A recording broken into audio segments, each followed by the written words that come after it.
చిలకమ్మ ఎర్ర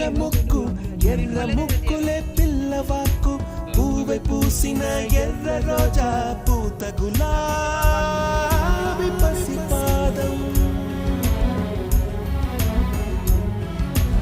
ఎర్రాని రూపం ఉడికే కోపం ఎర్రాని రూపం ఉడికే కోపం సంధ్యావర్ణ మంత్రాలు వింటే ఎర్రని పంట పాదమంటే కాంచనాల జిలుగు పచ్చ కొండ బంతి గోరంత